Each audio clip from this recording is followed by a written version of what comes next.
Yo, it's your boy AO. Another episode of Lakers for Life live.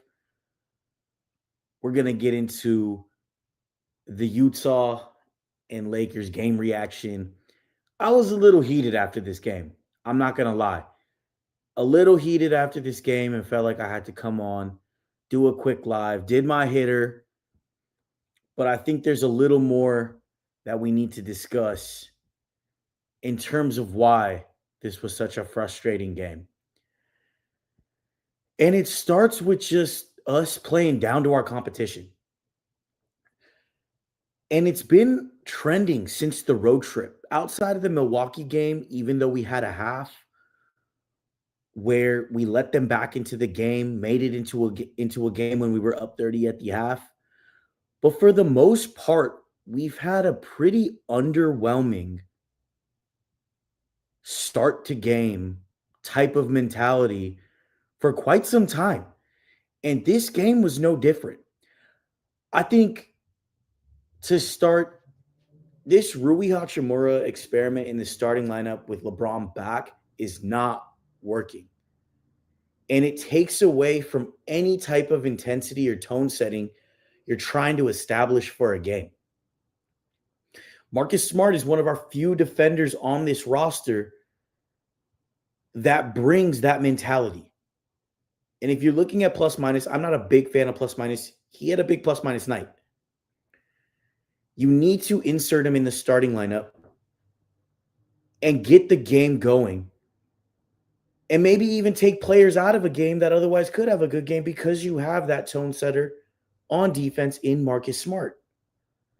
If Rui's just going to sit out on the corner waiting for a pass, a release valve type of pass, which in turn results in him not being the most engaged on the defensive end. He had a good block today, I'll give him that. But if that's all he's going to be, he's better off in a staggered lineup.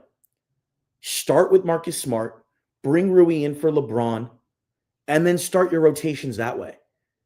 But he is not being utilized correctly. And for that size that we bring and the offense that he brings, right, we're paying for it on the defensive end, especially as LeBron ramps up, right? He's not going to come out being an anchor on defense as he gets ramped up into the season right away, which is why you need a Marcus Smart in that starting lineup. And I just am not sure about what JJ is seeing. I don't know if it was Utah. They play bigger with Nurkic and Markkanen. He said he's not set on a starting lineup just yet. But when you got the Clippers coming up, this is not going to work. You need to have Smart out there to contain Harden, who's been having a good season. Kawhi Leonard is back. We can't have these slow starts, and we got away with it today. We were up 11 with about a few minutes left in the game, and we're playing not to lose versus playing to just go get the win and keep the pedal to the floor. And that's the big separator, I think, in what I get frustrated about in terms of when I look at this team and I see a 12-4 start. I think that's good. I'm not going to take away from that. But that 12-4 is a bit misleading. Again, we've talked about on these live shows, SRS and net rating. This game proves to you why we're 6th, 7th in the West in net rating. SRS specifically because it goes off strength of schedule while we're a second seed. That's not a good foundation to build on.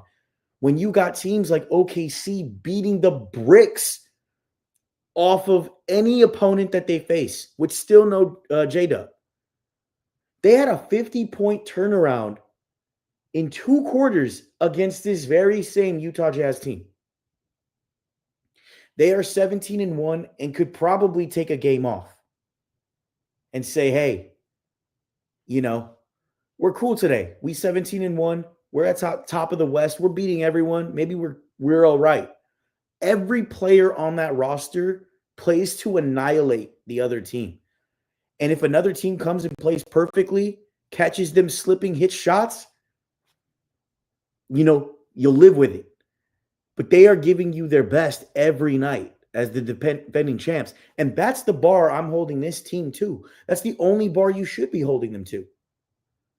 Having a win and being happy about 12-4 without looking under the hood and seeing what's happening is a bit homerish to me.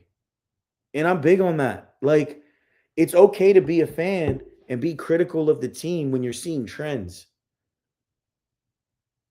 We give up the most points off turnovers. We turn the ball over at a high rate. We're one of the worst three-point shooting teams in the league right now. We don't shoot a lot. We are effective in the mid-range, best in the league, but there are things that we need to continue to get better. We need to continue to get better at. And when you have these disengaged games where you're undisciplined, you're playing down to your competition in the Jazz, you don't build the habits, the same habits that OKC's not building. They're continuing to refine and optimize. So you're already playing from behind from a team that knows that they're good, but still hold themselves to a very high standard. And yes, we don't have a roster construction that necessarily makes us a contender just yet, but there's still habits you can bring to what you have today. For when a trade does happen, you're now optimizing and refining and building off those habits that you're setting now. They're coming into a culture that's locked in. But when you have these games where you're playing down to your competition, it is frustrating because when people say it's 1 of 82, a win is a win, these cliches, right? We've said that about the Charlotte game. We blew off the Hawks game as a trap game. We came, and then that Hawks game and Charlotte game led into the OKC game where we just got shook. Absolutely shook. Blown out by 30, right? You know, got a Pelicans win. I'd say that was a little bit underwhelming as well, too. I thought the Milwaukee game was good. But again, you're seeing this kind of inconsistent play, right? As you continue to win these games. And this type of play is not something that's scalable or something that's sustainable. Because if this wasn't Utah tonight and we got even a slightly better team, we were losing this game 100%.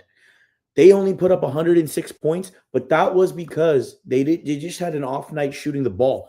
And I said it on the hitter. It was not because of our defense that allowed them to shoot the way they shot and slowing down marketing. I just thought they had bad games. In a team that's better, and you saw it, once they started hitting some shots, caught us slipping, they got right back into the game within 2 minutes. And that's been kind of a calling card with us. Even though the Lakers have a big lead, if you keep at it, keep playing with pressure, because the Lakers have this mentality of playing not to lose, you might get yourself back in this game. When's the last time we had an end-to-end win? Team puts in their bench halfway through the fourth quarter, we call it a night. I mean, when you go back to the standard with OKC, Shea has not played 10 fourth quarters, I believe, this season. He hasn't played. And they are beating the bricks off of teams. Us over here beating Utah by 2 and being excited we're 12-4 on the year. When this schedule gets tougher, if you play this way, and I get LeBron's just coming back, but everyone else has been playing for a minute. But when you play this way, it's not going to work down the line. I mean, we know we're not going to be a good defensive team, but I think we can show a little more effort and energy on that end. And we already talked about the starting lineup where Marcus Smart needs to be inserted and Rob Pelinka needs to be looking for 3-and-D players out on the market right now. Keon Ellis just came up. We need that type of energy. Even throwing Thero out there. We just need activity and athleticism to take that next step, be an adequate team defensively. But we can still come out engaged. Austin Reeves knows how to play defense. Luka actually has been doing more than what we typically could ask for from him. We know he's not a great defensive player, but he's been good in the lane, disrupting passes. we need the team to take that next step, especially as LeBron ramps up, and he'll be our eventual anchor. But that has been an issue. The 3-point shooting for this ball club has been concerning. And this is another game where Austin Reeves did not shoot well from three. And Luka has been subpar from three as well. I am, versus the defense, more confident that this will come around and we will start to hit 3-point shots. And it's so imperative we do. That's part of the offense. It's drawing fouls, that mid-range game, and we need to be able to hit the three to have that high potent offense. We only put up 108 points today. It wasn't like it was a shootout, right? And we've said this on a lot of shows, and all of the bigger influencers have all said the Lakers have a ceiling of being a top 5 offense, but we have not seen that. And granted, our trio hasn't been there. That's a big unlock. But that offense needs to come around, and part of that is the 3-point shooting. And a lot of these are just kind of like wide open shots that we're just missing. Austin had some heaves down in the shot clock today, but he did not shoot the ball well. I mean, if we look at the box score, we get into some action. 12.5% for Austin Reeves on three. Luka shot 25%. They were 4 for 20 from three as a group, as a tandem. You add LeBron into the mix, that trio went 4 for 24 from three. That's not going to get it done, obviously. But we've seen this for a number of games for Reeves right now. That three ball has not been there. He finished 7 for 17 on the night, 41% from the field. Luka was 10 for 24, 42%. Not the most efficient night. I mean, the box scores, stat lines will tell you otherwise. You're thinking, 22, 10, and 4 for Austin, 33, 11, and 8 for Luka. These are great games. And from counting stat perspective, they are. But to me, a lot to be desired with the shooting and a lot to be desired from Austin. I thought he was just a bit scattered today. I mean, 6 turnovers from Luka, 3 from Austin, 9 together of the 14 turnovers. That's another thing. We give up points off turnovers. We got to take care of the ball. If you can't play defense, you need to be able to hit your shots, but you can't turn the ball over either, especially when you're not a good team in transition from a defensive perspective, right? So there's things you can do when you're not a good defensive team. Part of that is taking care of the ball. You take care of the ball. It's not giving up easy possessions for the other team to hit shots at the rim or hit that open corner three.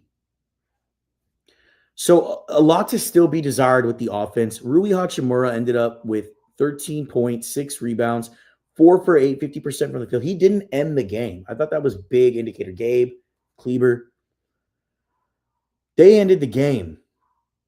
And I'll tell you this, Rui's effective shooting will continue. I think off the bench will continue like we talked about.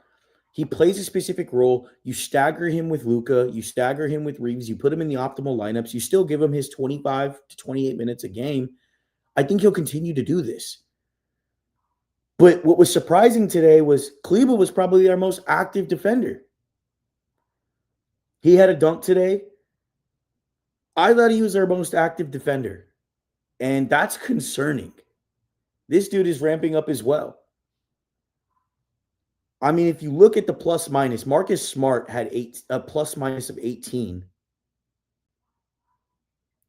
0 steals, 1 block, 6 points was a plus 18. We're winning those minutes when he's in. I'm not sure how much more data JJ Redick needs to make that lineup change. But, Laravia had an underwhelming game. I mean, he did a couple shots early, but not much there. DeAndre Ayton, he bumped knees, right knee contusion. I'm hoping it's not serious. We need him. He's a big part of this team's current success. So we'll see what the injury report looks like for the Clipper game, if he's going to be in or out. That was concerning. But we're not going to be doom and gloom for the whole pot, right? I am happy we are 12-4 and we are second in the West. I'm just, again, as a fan, and this is for fans by fans, Feel free to comment. If you're in YouTube, please comment. Let me know your thoughts. Are we overreacting? Am I overreacting? I'd love to, have some discourse. Comment with your thoughts. Shoot me a comment on my hitter on X. Follow me. But the one silver lining I'll take out of this with LeBron being back is that we do get out in transition a lot more. And we play well. And when we play in transition, we are a lot more effective getting easy buckets. And that was something we did see today. I mean, the fast break points, if we look at the stats, we finished with 26 fast break points to Utah's 18, which is big. That is a very decent amount of fast break points from what we've seen this season, where Luka doesn't really play with that pace, right? So you get that variation with Braun. He gets the rebound. He kicks it out to Austin, and we're on our way. Or he pushes the ball himself, right? He's not as methodical as a Luka would be. Austin's not as methodical as a Luka would be. But I think that was the silver lining that I saw for today's game, is that we're playing with a little more pace with LeBron back. And I want to see more of that. I think we're good in the open floor. I mean, I will say Luka had some crazy highlights in that first half. That behind the back nutmeg to Jackson Hayes for the lob was ridiculous. That behind the back Euro step in the lane. I mean, he does that stuff. But now we need to get. I'm getting past the highlights. You can never not appreciate what Luka does, but there's some work to be done to get us to truly solidify ourselves in that upper tier of the West.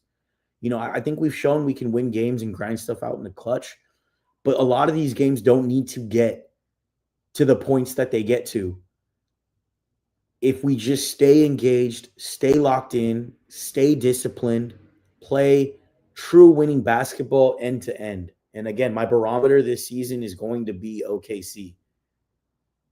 You got to be the best to beat the best. And right now, there's a stark difference between the two ball clubs.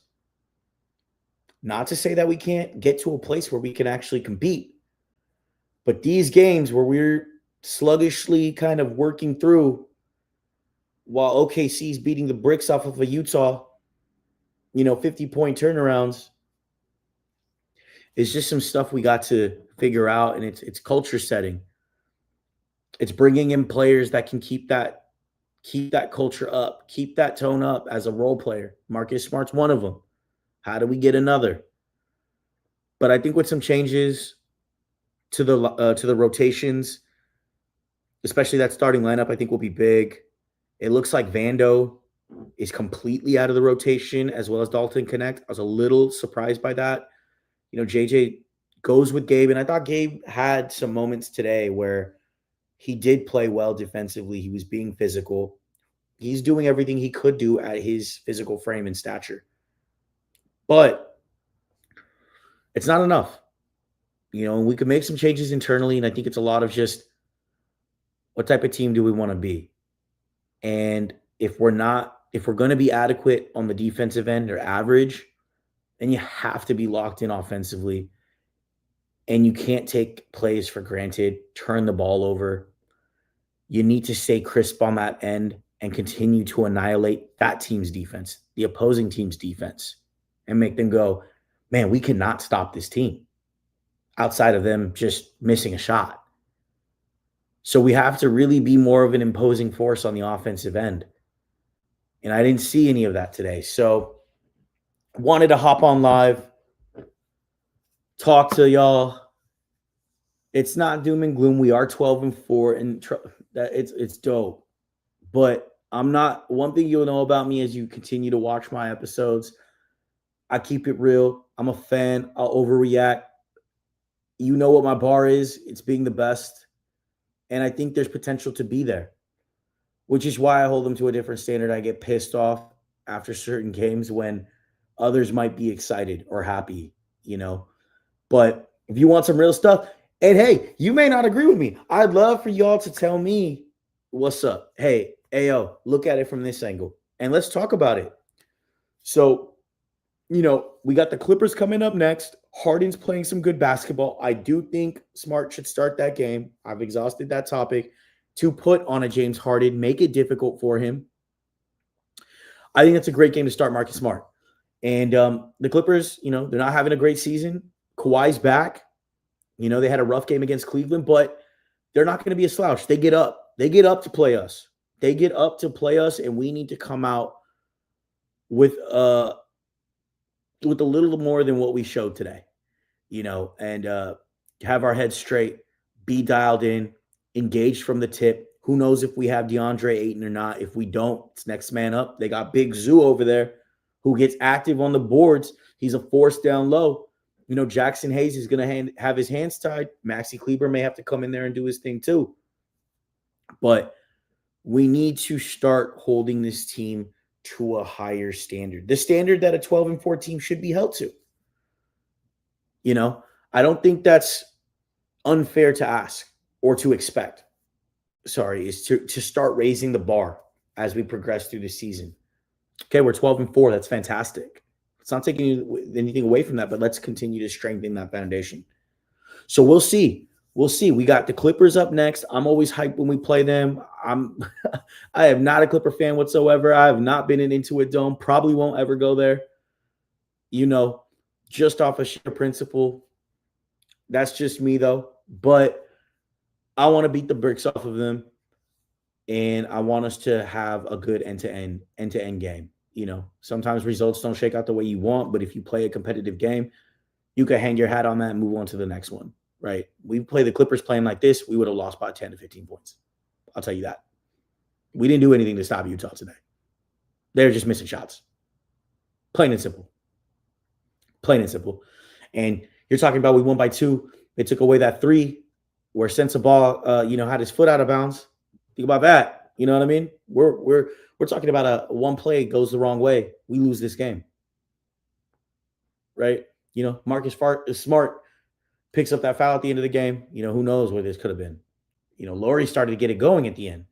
And I just thought he had a bad game. The highlights is on right now. I just thought he had a bad game. On his own will. Nothing we did. So let's see how we keep this rolling. But again, Laker Nation, we're 12-4. We're trying to continue to build. If you're a first-time watcher, I go by AO. This is Lakers for Life. Lots of content coming your way. We're trying to evolve this channel. This is new. I'm just a fan trying to engage with other fans, speak my mind, hear from y'all. No frills to this. Just a real person that loves the Lakers and follows them religiously like all y'all. So tap in with me. Again, subscribe to the YouTube channel, Lakers for Lifers. If you're on X, make sure to hit me with a follow. Hit me with the comments when I be posting. Let's have some discourse. Let's chat. But have a good the rest of your Sunday night. We got the dub. On to the Clippers. And again, like it or hate it, drop a comment and debate it. Peace.